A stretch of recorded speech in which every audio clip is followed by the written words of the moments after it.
প্রিয় শিক্ষার্থী, অনলাইন ক্লাসে তোমাদেরকে স্বাগত জানাই। তোমরা অক্ষরপত্র প্রকাশনীর বইয়ের 7 নম্বর অঙ্কগুলো দেখবে। দেখো, 1 নম্বরে বলেছে পোস্টেজ শব্দটির বর্ণগুলি কত রকমে সাজানো যায় যেন স্বরবর্ণগুলি জোর স্থান দখল করে। প্রথম অংশে বলেছে স্বরবর্ণগুলি যেন জোর স্থান দখল করে। দ্বিতীয় অংশে বলেছে শব্দটির বর্ণগুলি কত প্রকারে সাজানো যায় যাতে ব্যঞ্জন বর্ণগুলি একত্রে থাকবে। দ্বিতীয় অংশ যদিও তোমরা আগেই করেছো, স্বরবর্ণগুলি একত্রে থাকবে থাকবে না, বা ব্যঞ্জন বর্ণগুলি একত্র থাকবে থাকবে না কীরকম করতে হয়, তবু আজকে ধারাবাহিকভাবে আমরা সবগুলোই সমাধান করার চেষ্টা করব। দেখো, প্রথম অংশে যেহেতু বলছে স্বরবর্ণগুলি জোর স্থান দখল করে, তাহলে দেখতে হবে আমাদের মোট বর্ণ কয়টি। এখানে মোট বর্ণ আছে 1 2 3 4 5 6 7। 1 2 3 4 5 6 7। এখন দেখতে হবে স্বরবর্ণ কতগুলো। দেখো, স্বরবর্ণ আছে 1টি 2টি 3টি। স্বরবর্ণ আছে 3টি। 3টিকে আমরা জোর স্থানে বসাতে হবে। স্বরবর্ণ 3টি হচ্ছে ও, এ আর হচ্ছে ই, অর্থাৎ এই জোর পজিশনে বসবে, দ্বিতীয়, চতুর্থ এবং ষষ্ঠ। এখন খেয়াল করো, এই যে স্বরবর্ণ জোর পজিশনে বসেছে, এই ও যে প্রথম বসবে তা কিন্তু নয়, আগে কিন্তু এও বসতে পারে। এ, ও, ই এভাবে হতে পারে, অথবা এ, ই, ও এভাবে হতে পারে। অর্থাৎ এই যে স্বরবর্ণগুলো, এরাও কিন্তু নিজেদের মধ্যে স্থান বদল করতেছে। তাহলে এদের নিজস্ব বিন্যাস সংখ্যা বের করতে হবে। তাহলে যেহেতু স্বরবর্ণ আছে 3টি এবং সবগুলোই ভিন্ন ভিন্ন, তাহলে আমরা বলতে পারি 3 ফ্যাক্টোরিয়াল বা 3p3। এবং বাকি পজিশনগুলো খেয়াল করো, বাকি পজিশনগুলো বেজোর। বেজোর পজিশনে অবশ্যই থাকবে অন্য অন্য ব্যঞ্জন বর্ণগুলি, পি, এস, টি, জি। ধরো এখানে থাকলো পি, এস, টি, জি।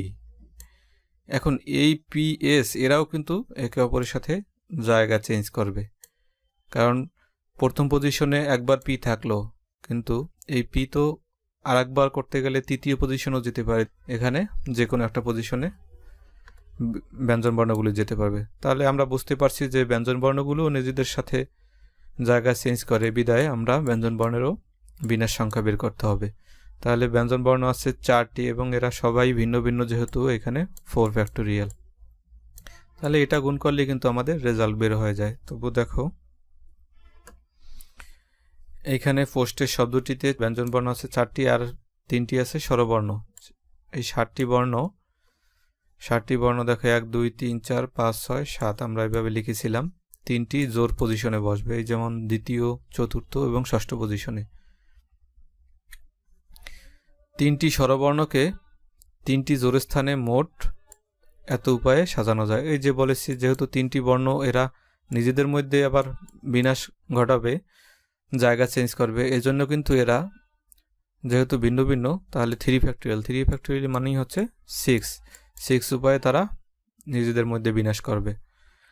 আবার অবশিষ্ট যে প্রথম, তৃতীয়, পঞ্চম এবং সপ্তম পজিশন, এরা কিন্তু ব্যঞ্জন বর্ণ, এরাও কিন্তু একে অপরের সাথে জায়গা চেঞ্জ করবে।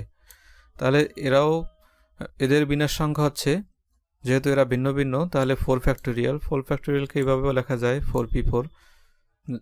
তাহলে এই 24 উপায়ে ব্যঞ্জন বর্ণগুলো নিজেদের মধ্যে সাজাতে পারে। তাহলে দেখো, বিন্যাস, নির্ণয় বিন্যাস, এই যে দুটো আমরা গুণ করে দিলেই কিন্তু আমাদের কাঙ্ক্ষিত রেজাল্ট বের হয়ে যায়। আশা করছি তোমরা বুঝতে পেরেছো। দেখো দ্বিতীয় অংশ কিন্তু তোমরা আগেই এই ধরনের অঙ্কগুলো করেছো। এখানে ব্যঞ্জনবর্ণ উল্লেখ করা আছে, এখানে তোমরা স্বরবর্ণ উল্লেখ করা ছিল, এরকম অঙ্ক অনেকগুলো করেছো। স্বরবর্ণগুলি একত্রে থাকবে, একত্রে থাকবে না, বা স্বরবর্ণগুলি পাশাপাশি থাকবে, এই জাতীয় অঙ্ক করেছো। সেক্ষেত্রে তোমরা করেছিলে স্বরবর্ণগুলিকে একটি অক্ষর ধরে তারপর বিন্যাস সংখ্যা বের করেছে, এবং স্বরবর্ণগুলোকে নিজেদের মধ্যেও যে বিন্যাস সংখ্যা সেটাও বের করেছিলে। তোমাদের নিশ্চয়ই মনে আছে, মনে না থাকলে আগের পর্বগুলো তোমরা দেখবে, 2টি লেকচারই এগুলো দেখিয়েছিলাম। দেখো স্বরবর্ণগুলিকে এখানে যেহেতু ব্যঞ্জনবর্ণ বলেছে, ব্যঞ্জনবর্ণগুলিকে আমরা একটি বর্ণ হিসেবে দেখো। এখানে পোস্টেজ শব্দটির 4টি আছে ব্যঞ্জনবর্ণ, পি, এস, টি এবং জি, এগুলো সবই ভিন্ন ভিন্ন। 4টিকে আমরা একটি বর্ণ ধরব, পি, এস, টি, জি। এই 4টিকে আমরা যদি একটি বর্ণ ধরি, বাকি স্বরবর্ণ আছে 3টি, 1টি, 2টি, 3টি। এই 3টি আর এইখানে 4টি মিলে হয় একটির টোটাল সংখ্যা, মানে টোটাল বর্ণ আসে 4টি। এই 4টির তাহলে বিন্যাস সংখ্যা হবে সবগুলি যেহেতু ভিন্ন ভিন্ন 4 ফ্যাক্টোরিয়াল। এবং এই যে ব্যঞ্জনবর্ণ আমরা ধরেছিলাম বা এখানে পেয়েছিলাম পি, এস, টি, জি, এই ব্যঞ্জনবর্ণগুলোকে নিজেদের মধ্যেও সাধারণ সংখ্যা বের করতে হবে। তাহলে এদের নিজেদের মধ্যে সাধারণ সংখ্যা, যেহেতু এগুলো সবই ভিন্ন ভিন্ন অক্ষর, তাহলে এখানেও আমরা 4 ফ্যাক্টোরিয়াল। এখন একটা জিনিস খেয়াল করো, এই দুটো যদি আমরা গুণ করে দেই তাহলেই আমরা বলতে পারবো একত্রে থাকবে। তাহলে আমরা এই 4 ফ্যাক্টোরিয়াল গুণ করলে যে মানটা সেটাই আমরা বলতে পারি ব্যঞ্জনবর্ণগুলি একত্রে থাকবে। যদি এখানে বলা থাকতো ব্যঞ্জনবর্ণ একত্রে থাকবে না, তাহলে তোমরা আগের পর্বে দেখেছো কিভাবে করেছিলাম। এই যে পোস্টেজ, এইটার আমরা পূর্ণাঙ্গ বিন্যাস সংখ্যা বের করতাম, সেখান থেকে এই সংখ্যাটা বিয়োগ করতাম। তো যেহেতু এখানে একত্রে থাকবে বলেছে, তাহলে আমাদের বিয়োগ করার প্রয়োজন নাই, এখানেই আমাদের উত্তর লিখতে হবে। এবারে 2 নম্বরে দেখো, ব্যঞ্জনবর্ণগুলোকে বিজোড় স্থানে রেখে ইকুয়েশন শব্দটির বর্ণগুলির কত প্রকারে সাজানো যায় তা নির্ণয় করো। এখানে ব্যঞ্জনবর্ণগুলি বিজোড় স্থানে রাখতে বলেছে। তাহলে এখানে টোটাল বর্ণ আছে 1, 2, 3, 4, 5, 6, 7, 8। 1, 2, 3, 4, 5, 6, 7, 8। এখন এই 8টি বর্ণের ভিতরে আমাদের দেখতে হবে ব্যঞ্জনবর্ণ কয়টি। ব্যঞ্জনবর্ণ আছে 1টি, 2টো এবং 3টি। এখানে বিজোড় অবস্থান কয়টি? দেখো বিজোড় অবস্থান আছে 4টি, 1টি, 2, 3, 4, অর্থাৎ প্রথম, তৃতীয়, পঞ্চম, সপ্তম। কিন্তু ব্যঞ্জনবর্ণ আছে 3টি। ব্যঞ্জনবর্ণ আছে কিউ, টি, এন। এখন বিজোড় সংখ্যায় যদি আমরা বসাই, কিউ এইখানে বসাইলাম, টি এইখানে বসাইলাম, এন এখানে বসাইলাম, তাহলে কিন্তু একটা জিনিস খালি থাকে। আবার আমরা এম এইখানে বসাতে পারি, টি এইখানে বসাতে পারি, কিউ এইখানে বসাতে পারি, তাইলেও কিন্তু একটা জিনিস, মানে একটা পজিশন খালি থাকে। তাহলে তোমরা বুঝতে পেরেছো 4টি পজিশন থেকে আমরা 3টি পজিশন নিয়ে বিন্যাস করতে হবে, তার মানে 4p3। তাহলে আমরা এতটুকু আগাই রাখি। দেখো এখানে মোট 8টি বর্ণ আছে, 8টি স্থানের মধ্যে 4টি বিজোড় আছে, 4টি জোড় আছে। 3টি ব্যঞ্জনবর্ণকে, এই যে 3টি ব্যঞ্জনবর্ণকে 4টি বিজোড় স্থানে মোট, এই যে একটু আগে দেখালাম 4p3, 24 প্রকারে সাজানো যায়। কারণ এখানে জায়গা আছে 4টি, আমাদের ব্যঞ্জনবর্ণ আছে 3টি, তাহলে আমরা 24 উপায়ে সাজাতে পারি। 4, এইটা হলো মোট পজিশন, আর যে কয়টা আমরা নিয়েছি 3। এখন একটা জিনিস খেয়াল করো, যখন আমরা এই 3টি পজিশনে দিয়েছিলাম, তখন কিন্তু অলওয়েজ একটি পজিশন খালি ছিল, কিন্তু টোটাল সংখ্যা ছিল 8টি। 8টি যদি থাকে, খালি সংখ্যাটি, মানে খালি একটি বিজোড় সংখ্যা, একটি বিজোড় পজিশন তো অবশ্যই খালি থাকবে, কারণ এখানে সংখ্যা আছে বা বর্ণ আছে 3টি। তাহলে ওই খালিটি পূর্ণ হবে অবশ্যই স্বরবর্ণ দ্বারা। যখন আমরা 1, 3, 5 নেব তখন অবশ্যই সপ্তম পজিশনটা হবে স্বরবর্ণ দ্বারা পূর্ণ করবে। এখানে যে বাকি স্বরবর্ণগুলো আছে ওর ভিতর থেকে যে কোনো একটা স্বরবর্ণ দ্বারা পূর্ণ হবে। তাহলে স্বরবর্ণ দ্বারা পূর্ণ হলে আর বাকি 4টি তো স্বরবর্ণ আছেই, তাহলে মোট হয় 5টি। তাহলে 5টিকে আমরা সাজাতে পারি, যেহেতু 5টি সবগুলোই ভিন্ন ভিন্ন, কোনো রিপিট অক্ষর নাই, তাহলে 5 ফ্যাক্টোরিয়াল লিখতে পারি। 5 ফ্যাক্টোরিয়াল মানে হচ্ছে 120। তোমরা আশা করি বুঝতে পেরেছো। এখন এই দুটো যদি গুণ করি, এটাই হচ্ছে মোট বিজোড় স্থানে ব্যঞ্জনবর্ণগুলোকে যে বিন্যাস করা যায় তার সংখ্যা। আশা করছি তোমরা বুঝতে পেরেছো। এবারে দেখো, স্বরবর্ণগুলিকে কেবলমাত্র বিজোড় স্থানে বসিয়ে আর্টিকেল শব্দটি কতভাবে বা আর্টিকেল শব্দটির বর্ণগুলি কত রকমের সাজানো যায়। এইমাত্র যে অঙ্কটি করেছো ওইটা একই অঙ্ক, এখানে শুধু স্বরবর্ণকে, এখানে ছিল ব্যঞ্জনবর্ণকে বিজোড় অবস্থানে, এখানে স্বরবর্ণকে। আশা করি তোমরা দেখলেই বুঝতে পারবে।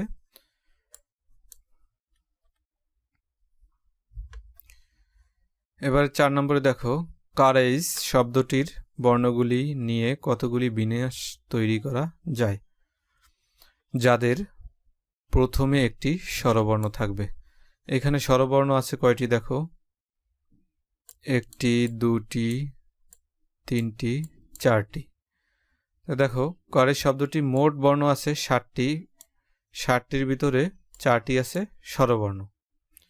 এখন প্রথম স্থানে একটি স্বরবর্ণকে স্থির রেখে যদি একটি স্বরবর্ণ আমরা যদি প্রথম নেই, তাহলে বাকি থাকে কয়টি?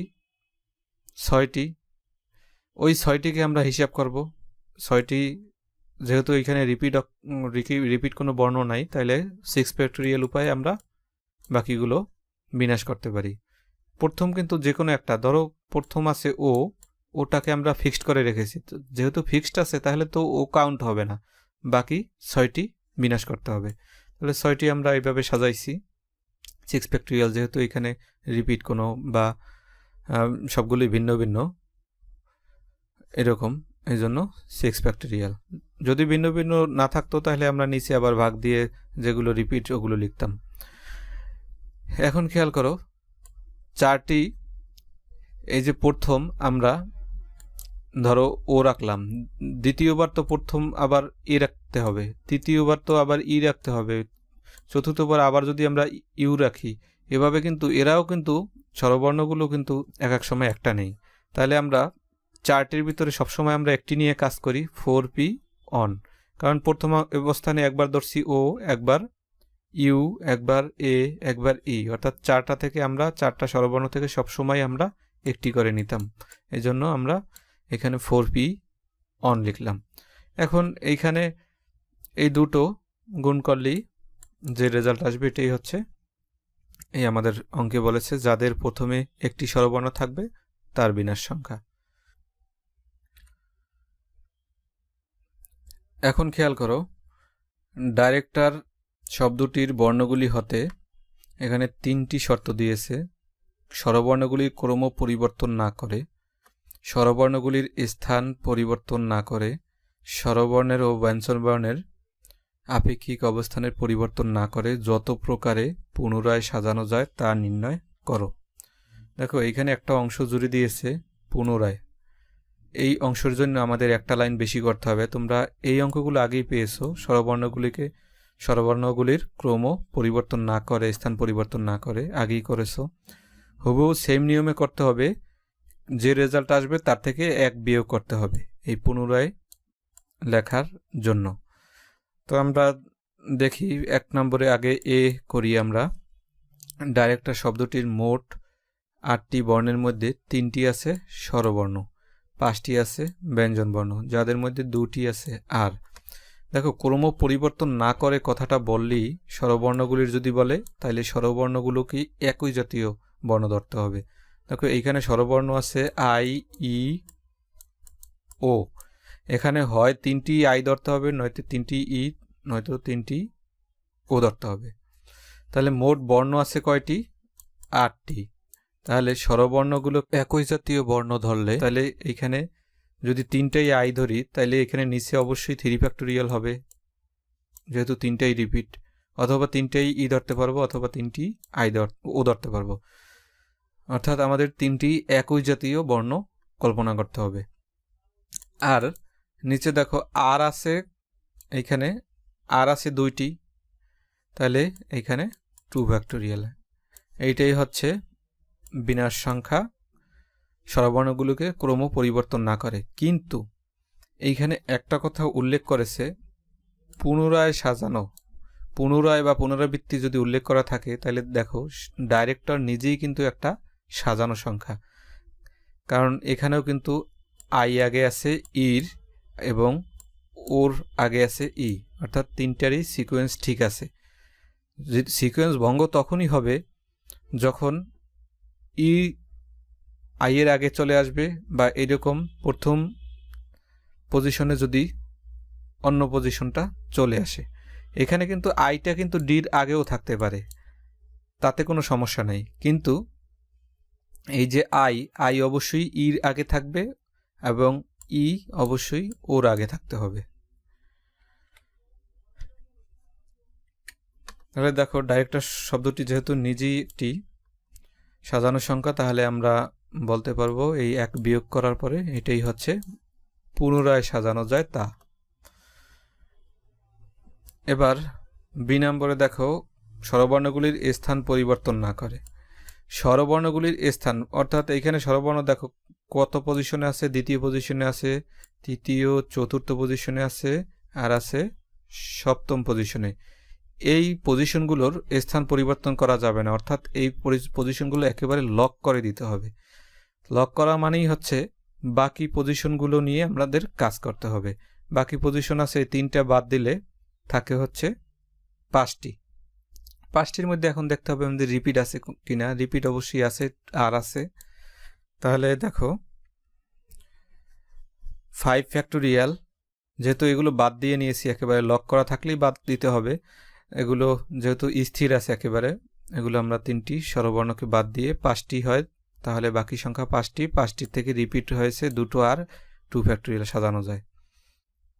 এখন একইভাবে খেয়াল করো, নির্ণয় সাজানো সংখ্যা হবে, যেহেতু এইখানে লক করা থাকলেও ডাইরেক্টর নিজেই একটা সাজানো সংখ্যা, যেখানে এটা লক অবস্থায় আছে ধরো, তাহলে এই সংখ্যাটাকে আগে বাদ দিতে হবে। এই পুনরায় কথাটা বললি অবশ্যই, বা পুনরাবৃত্তি কথা বললেই 1 বিয়োগ দিতে হবে। তাহলে এইটাই হচ্ছে আমাদের নির্ণয় অ্যান্সার। এভাবে দেখো স্বরবর্ণের ও ব্যঞ্জনবর্ণের আভিকে অবস্থান পরিবর্তন না করে, অর্থাৎ স্বরবর্ণের জায়গায় স্বরবর্ণ লক থাকবে, ব্যঞ্জনবর্ণের জায়গায় ব্যঞ্জনবর্ণ লক থাকবে, কিন্তু এরা নিজেদের মধ্যে চেঞ্জ হতে পারবে, কিন্তু স্বরবর্ণের স্থলে ব্যঞ্জনবর্ণ যেতে পারবে না, ব্যঞ্জনবর্ণের স্থলে স্বরবর্ণ যেতে পারবে না। এইরকম ঘটনা ঘটলে দেখো কিভাবে করতে হবে। 3টি আছে স্বরবর্ণ যা আছে দ্বিতীয় পজিশনে, স্বরবর্ণগুলো দেখো স্বরবর্ণ দ্বিতীয় পজিশনে আছে একটা, আর একটা আছে চতুর্থ, আর একটা আছে সপ্তম পজিশনে, সেই কথাই লিখেছে এখানে। 3টি বিভিন্ন স্থান 3টি ভিন্ন ভিন্ন দ্বারা পূরণ হবে, অর্থাৎ 3টার ভিতরে এরা নিজেদের অবস্থানে যেতে পারবে, কিন্তু এরা কোনো ব্যঞ্জনবর্ণের স্থানে যেতে পারবে না। তাহলে 3টার নিজেদের মধ্যে সাজানো সংখ্যা হচ্ছে 3 ফ্যাক্টোরিয়াল, অর্থাৎ 6 উপায়, যেহেতু এখানে রিপিট সংখ্যা কোনো বা সবগুলোই ভিন্ন ভিন্ন, রিপিট সংখ্যা নেই। আবার দেখো ব্যঞ্জনবর্ণগুলো আছে বাকি পজিশনগুলোয়, অর্থাৎ প্রথম, তৃতীয়, পঞ্চম, ষষ্ঠ, অষ্টম পজিশনে আছে 5টি ব্যঞ্জনবর্ণ। এরা কিন্তু আবার স্বরবর্ণের স্থলে যেতে পারবে না, অর্থাৎ এদের নিজেদের মধ্যে এরা যেতে পারবে, কিন্তু স্বরবর্ণের স্থানে যদি না যায় তাহলে এদের নিজেদের মধ্যে সাজানো সংখ্যা বের করব। তাই নিজেরা আছে 5 জন, 5 ফ্যাক্টোরিয়াল, আর 2টা আছে রিপিট আর, এজন্য ভাগ 2 ফ্যাক্টোরিয়াল ইকুয়াল 60 উপায়ে। পুনরায় নির্ণয় সাজানো সংখ্যা, এখানে পুনরায় উল্লেখ থাকলে দেখো এই যে 60, এর থেকে এই যে স্বরবর্ণ, ব্যঞ্জনবর্ণ এবং স্বরবর্ণ 2টা গুণ করে, এবং পুনরায় উল্লেখ থাকলে সবসময় বলেছি 1 বিয়োগ করতে হবে, তাহলে এটি হচ্ছে নির্ণয় অ্যান্সার। আশা করছি তোমরা বুঝতে পেরেছো। আজকে এ পর্যন্তই। তোমরা সবাই ভালো থাকো, সুস্থ থাকো। আল্লাহ হাফেজ।